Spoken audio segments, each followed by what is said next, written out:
Again, and welcome back again in Pantat. Podcast anime tetap aman didengar. Dan spesial 2 kata lucu buat lu, Jam Sostek Miyabi.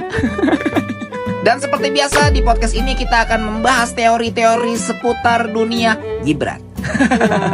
Bohong ya, tentang dunia One Piece. Dan kali ini gue pengen membahas tentang teori Rock Disebek, yang secara teori gue buat, asal-usul tentang Rock Disebek itu terjawab, karena gue menggunakan metode sebab akibat yang kayaknya udah relate banget nih. Dan lu harus dengerin sampai habis.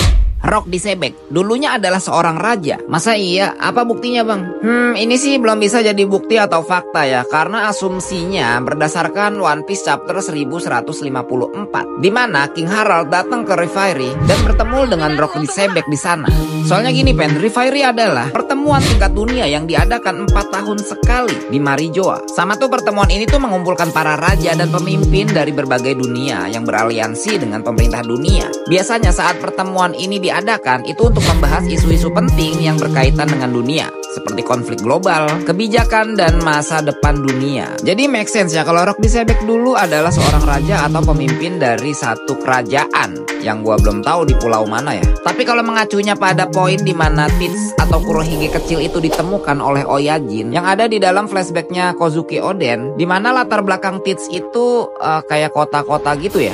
Cuman Oda Sensei itu belum mengonfirmasi itu di mana. Bisa jadi itu adalah kerajaan atau tempat di mana Rock Disebek itu memimpin. Dan alasan kenapa dia udah gak jadi raja dan dia malah memilih menjadi bajak laut itu karena dia membunuh salah satu admiral. Sebuah teka-teki lagi nih, siapa admiral yang dibunuh oleh Rock Disebek? Asumsi gua kalau melihat dari timeline waktu itu ada di angkatannya Kong. Jadi itu adalah seniornya Garp, Sengoku, dan Nenek Suru. Terus kenapa ya Rock Disebek itu sampai membunuh admiral?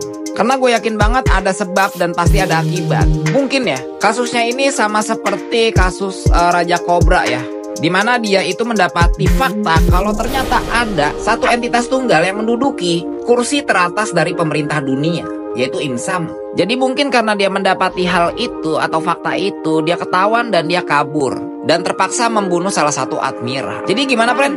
BTW teori ini tuh gue buat gak asal-asalan, karena ada alasannya kalau lihat dari ambisi dari Rock Disebek, yaitu ingin menjadi raja dunia. Kasarnya dia ingin menggulingkan pemerintah dunia. Makanya dia merekrut orang-orang yang sangat kuat untuk mendukungnya menjadi raja dunia. Make sense kan? Dan see you buat kalian, sehat-sehat dan next again.